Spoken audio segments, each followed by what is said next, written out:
4 ans d'efforts, c'est ce que demande François Bayrou aux Français pour stabiliser la dette. Le Premier ministre a détaillé un double plan cet après-midi. Il faudra faire des économies, mais aussi travailler plus, avec un objectif, non pas 40, mais 43,8 milliards d'euros. Voici ce qu'il faut retenir de ces annonces avec Alison Tassin, Serge Joux et toutes nos équipes.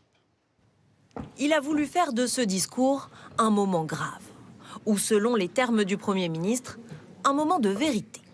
Chaque seconde qui passe, chaque seconde, la dette de la France augmente de 5 000 euros. Un constat posé pour demander de nombreux efforts aux Français. 2026 sera une année blanche. Comprenez une année où aucune retraite, aucun barème de l'impôt, aucune allocation familiale ne sera augmentée, même avec l'inflation. Stéphanie et Johan Hano viennent de reprendre une friterie dans le Nord. Ils ne se versent pas encore de salaire, mais touchent 1 100 € d'allocation par mois pour leurs 6 enfants. Pour eux, chaque euro fait la différence. C'est déjà dur en ce moment, alors ce sera encore plus dur pour les prochaines années. Mais bon, on a l'habitude, on se serre la ceinture et puis on survit. On vit plus, on survit. L'année blanche est la mesure qui devrait permettre d'économiser le plus, 7,1 milliards d'euros à elle seule. Autre annonce choc, celle qui conduira à travailler plus. La suppression de 2 jours fériés par an. Le lundi de Pâques et le 8 mai ont été désignés pour l'instant. Dans cette entreprise d'aide à la numérisation, le patron voit d'un bon œil ce moyen d'être un peu plus productif à moindre frais. L'ensemble de nos collaborateurs travaillent sur une base de 220 jours par an. Donc 2 jours, c'est peu ou prou 1%. Donc effectivement, c'est symbolique, c'est marginal. Des efforts demandés collectivement aux Français et notamment aux fonctionnaires. 3000 postes seront supprimés dès l'année prochaine. Un fonctionnaire sur 3 partant à leur retraite ne sera pas remplacé. On le sait, ça sera plutôt dans les services publics qu'ils visent les choses, donc plutôt dans les services publics de l'État, plutôt à la territoriale. Mais là aussi, il faut dire qu'à partir du moment où il y a du monde en moins, ça veut dire du service rendu à la population en moins. Aucune revalorisation du point d'indice non plus. Ça veut dire qu'on va toujours avoir du mal à recruter des nouveaux enseignants, mais ça veut dire aussi que c'est un très mauvais signal pour ceux qui sont en poste. Souvent ciblés, les retraités sont aussi mis à contribution. Aucune augmentation des pensions du fait de l'année blanche, mais aussi un changement de système pour leurs impôts. Plus d'abattement de 10%, mais un forfait de 2 000 € commun à tous, de quoi faire augmenter les impôts des retraités les plus riches. Et je suis d'accord pour... c'est un peu... c'est pas justifié en fait, c'était un reliquat du passé, bon ok. J'estime que je paye déjà beaucoup d'impôts. Je suis célibataire, donc je paye l'équivalent de ce que paierait... j'entretiens un cadre moyen, si vous voulez, en impôts. Retraités ou non, les plus hauts revenus continueront à payer une contribution de solidarité dont les modalités restent à préciser. Le Premier ministre souhaite enfin s'attaquer aux dépenses de santé, réduire les examens non nécessaires grâce au dossier médical partagé, ou pour les affections longue durée, ne rembourser que les médicaments directement liés à la maladie. Toutes ces annonces ne sont encore qu'un projet. Elles devront être validées par le Parlement à l'automne. Arrêtons-nous maintenant sur une des propositions qui ont marqué cette conférence de presse. La suppression de 2 jours fériés. François Bayrou propose le lundi de Pâques et le 8 mai. Êtes-vous prêt à travailler 2 jours supplémentaires pour participer à l'effort national? Mathias Béringer, Louise Lebras et Charlotte Lefetté vous ont posé la question. En pleine vacances, les pieds dans l'eau ou plongé dans votre bouquin, vous ne vous attendiez pas à cette question. Bonjour messieurs, dames. Supprimer 2 jours fériés, qu'en pensez-vous? Non, mais non. Non. Non, mais non. Puis là, j'en ai les lunettes, je dis non. Je sais pas, moi, comment les gens vont faire pour qu'il leur reste un peu de temps pour s'occuper de leurs enfants, pour s'occuper de leur vie, pour s'occuper de leurs aînés, parfois, qui sont en grande difficulté. Sur l'ensemble de l'année, il en resterait 9. Il y en a déjà pas mal en France. Et donc? Bon, je suis pas contre. Qui dit jours fériés en moins, dit jours travaillés en plus. L'idée du gouvernement, augmenter l'activité économique des entreprises durant ces 2 journées pour générer des recettes supplémentaires. De toute façon, il faudra trouver des solutions. Donc, c'est une piste. Peut-être que c'est un moyen intelligent en tout cas de vexer personne. En tout cas de vexer personne, on verra. Ou de vexer tout le monde, je sais pas trop. Économie estimée, plus de 4 milliards d'euros. Autre question, quel jour férié voulez-vous voir supprimé? Nous avons sorti notre calendrier. Au mois de mai, parce qu'il y a pas mal de ponts. Le 8 mai, fin de la Seconde Guerre mondiale en Europe, a effectivement été proposé par le Premier ministre, tout comme le lundi de Pâques. Ah, le lundi de Pâques, c'est pareil, hein, c'est des grands week-ends. Généralement, les enfants, ils n'ont pas d'école en plus, donc... Bon, lundi de Pâques, c'est moins important, je trouve. On pourrait le supprimer. Après, le 8 mai, c'est un recueillement national, donc c'est important. Les modalités de cette suppression devraient bientôt être discutées avec les partenaires sociaux. Autre sujet sensible, les impôts. Le gouvernement avait promis de ne pas les augmenter. L'engagement est-il tenu? L'année blanche annoncée par François Bayrou est-elle une hausse qui ne dit pas son nom? Réponse avec Charles Divot, Emmanuel Binet et Francesco De Pacchi. Allez-vous payer plus d'impôts l'an prochain? Après le discours de François Bayrou, cette question, beaucoup de Français se la posent. À commencer par Manon. J'ai compris, apparemment, j'en paierai plus l'année prochaine. C'est pas forcément une volonté non plus de ma part, mais voilà. Après, c'est pas moi qui décide, donc... Car une annonce du gouvernement l'inquiète. L'éventualité d'une année blanche et donc d'un gel du barème des impôts, lourde de conséquences pour 45% des Français, ceux qui paient l'impôt sur le revenu. Pour le comprendre, regardons comment il est calculé. Son montant est fixé grâce à des tranches. Concrètement, plus vous gagnez d'argent, plus vos prélèvements sont élevés. Mais chaque année, ces tranches suivent l'inflation pour éviter une hausse mécanique de l'impôt. En cas de gel des barèmes, pas de réévaluation, et certains Français vont donc voir leur prélèvement augmenter. De combien? Faisons le calcul. Pour un couple qui gagne chaque mois 5 000 € net et qui a été augmenté de 200 € par mois. Avec cette mesure, ils vont payer 60 € d'impôt de plus que si le gel des barèmes n'avait pas eu lieu. Cet après-midi, cette éventuelle hausse d'impôt qui ne dit pas son nom divise. Si on pouvait faire autrement, je pense qu'on le saurait. Et si personne n'a trouvé la solution, c'est qu'on n'a pas d'autre solution. C'est évident qu'il cherche de l'argent, alors c'est sûr qu'il va aller chercher là où il peut en trouver. La mesure permettrait de rapporter 1,2 milliard d'euros à l'État, mais aurait aussi comme conséquence de faire payer l'impôt sur le revenu à près de 200 000 nouveaux contribuables. Ces annonces suffisent-elles à atteindre la barre des 43,8 milliards d'euros? Nous avons demandé à deux économistes de regarder la conférence de presse de François Bayrou, stylo à la main, et de nous éclairer. Le compte est-il bon? David de Harojo, Grégoire Guillaume et Lucie Glasson. Il y a 2 semaines, nous avions demandé à ces deux expertes aux idées totalement différentes de nous donner leurs pistes pour faire des économies. À l'époque, nous cherchions 40 milliards d'euros par an. Ce sera finalement 43,8 milliards. Nous sommes retournés les voir.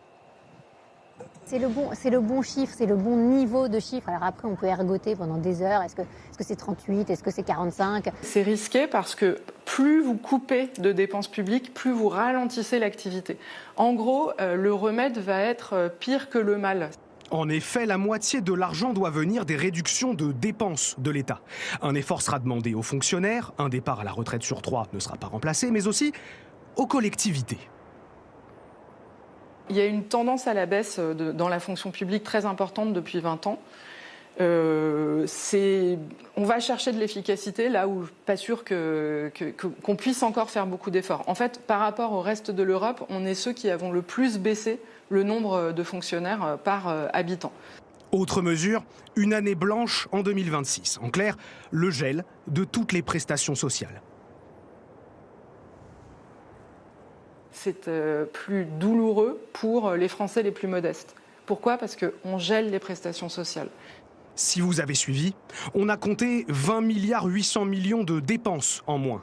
Puis 7 milliards grâce à l'année blanche, mais il manque encore plusieurs milliards à l'appel. Donc au final, il y a une partie qui va être supportée par une hausse des prélèvements obligatoires. Par exemple, quand on gèle le barème de l'impôt sur le revenu et puis on gèle aussi sur la CSG, c'est ça qu'a dit le Premier ministre, forcément ça va faire des recettes en plus, ça va faire des impôts payés en plus par les Français. Le chiffrage a seulement été donné pour 2026, sans plus de détails pour les années suivantes. Toujours dans l'idée d'augmenter la productivité, François Bayrou s'attaque à son tour à l'assurance chômage et annonce une nouvelle réforme. Le sujet a beaucoup fait parler, les différents gouvernements l'ont fait évoluer. Nous avons donc voulu faire un point d'étape ce soir et savoir où nous en étions. Guillaume Bertrand et Léa Benneton. Voici les tout derniers chiffres. 2 892 500 personnes touchaient l'assurance chômage fin 2024. En moyenne, 1 324 € brut par mois. En tout, l'année dernière, l'indemnisation des demandeurs d'emploi a coûté 37 milliards d'euros à l'État. Pour réduire ses dépenses, le gouvernement a le plus souvent ciblé la durée d'indemnisation, avec des réformes récurrentes depuis les années 80. Depuis une cinquantaine d'années, depuis 45 ans maintenant, on réforme les conditions d'accès au chômage. Et parce qu'il y a en France aujourd'hui un véritable besoin exprimé par les entreprises en termes de main-d'œuvre, un besoin qui n'est pas satisfait. À chaque fois, la durée d'indemnisation a baissé. Prenons le cas général des personnes de moins de 55 ans. Elle est passée de 36 mois à 24, puis à 18 aujourd'hui. Combien demain? Difficile à dire. La dernière en date, vieille d'à peine 6 mois, exige que les salariés travaillent plus longtemps pour pouvoir toucher l'assurance chômage. Les discussions prévues par le gouvernement aborderont à nouveau ces sujets, mais pour cela, il faudra parvenir à réunir les syndicats, échaudés par les discussions sur les retraites. Je ne sais pas si nous irons. Nous allons nous concerter et on verra. Mais par contre, ce qui est sûr, c'est qu'on va appeler à se mobiliser et à appeler à mobiliser tous ceux qui ne seront pas d'accord avec ces baisses de droits au chômage. Évidemment qu'on va tout faire pour peser. On verra bien comment ça se passera. En 5 ans, ce serait la 4e tentative de réforme de l'assurance chômage. Celle de l'été dernier, portée par Gabriel Attal, avait échoué.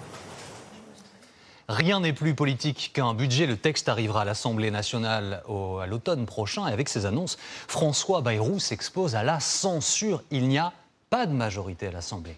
Comment ses adversaires ont-ils accueilli ces mesures? Le Parti socialiste et le Rassemblement national vont-ils décider de faire tomber le gouvernement? Léonard Attal, Thibault Petit et Frédéric Delpech. François Bayrou est encore à son pupitre cet après-midi, lorsque les oppositions font éclater leur colère. Il est urgent de mettre un terme à la Macronie. Il faut faire partir Bayrou. Si François Bayrou ne revoit pas sa copie, nous le censurerons.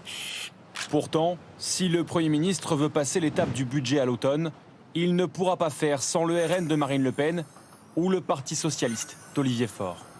En l'état, pour l'un comme pour l'autre, ce serait la censure. Nous avons dit que nous étions ouverts à la discussion pour éventuellement obtenir une non-censure sur le budget. Mais pour cela, il faudra que le gouvernement modifie considérablement sa copie, car nous le disons aujourd'hui, le compte n'y est pas. Supprimer 2 jours fériés, qu'on a appris cette rumeur dans la journée, je n'y croyais pas. Parce que c'est tellement le niveau zéro de la politique, c'est tellement faire payer tout le monde, y compris ceux qui travaillent dur, sans aucun résultat, que je suis, je dois dire, bien consterné. Voilà. Même tonalité pour l'allié du RN, Éric Ciotti. Du sang et des larmes pour les Français, la Dolce Vita pour l'État obèse. Alors à 3 mois de l'épreuve du feu au Parlement, François Bayrou a-t-il encore des marges de manœuvre? Peut-il sauver sa place à Matignon? Un conseiller de l'exécutif analyse. Tout ne se joue pas ce soir. Il met la barre haute avant les négociations. Maintenant, c'est le jeu du Sénat et de l'Assemblée. D'autant que parmi les soutiens du gouvernement, les réserves existent aussi et pourraient bientôt se transformer en exigence. Il faudra alléger la facture fiscale à l'automne. Je pense au gel du barème de l'impôt sur le revenu, je pense à l'abattement de 10% sur les retraités. Mais ce sera aussi à nous de formuler des propositions alternatives. Et le Premier ministre l'a dit, c'est un point de départ, ça n'est pas un point d'arrivée. Dès ce soir, le Premier ministre réunit l'ensemble du gouvernement dans le huis clos de l'hôtel de Matignon pour se préparer à de longues tractations. Nous venons de voir les différentes mesures d'économie annoncées, les pistes pour augmenter la productivité et à l'instant les réactions très virulentes de l'opposition. Bonsoir François Hollande. Bonsoir Jean-Baptiste. Est-ce que, comme s'y était engagé François Bayrou, vous avez le sentiment d'avoir assisté à un moment de vérité? Sur le constat, oui, c'est un moment de vérité. C'est la première fois qu'on entend un chef de gouvernement décrire sans détour l'état véritable de nos finances et les menaces qu'il fait peser sur le pays. C'est un constat bienvenu après plusieurs années de graves dérives budgétaires. On peut dire ce soir que, au moins dans les mots, c'est la fin du quoi qu'il en coûte et de ses illusions.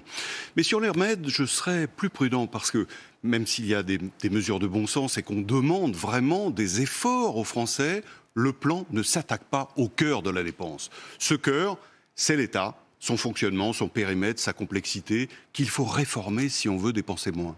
C'est aussi notre État-providence, l'assurance chômage, la sécurité sociale, qu'il va falloir redéfinir pour les adapter à la croissance faible, à une démographie moins favorable.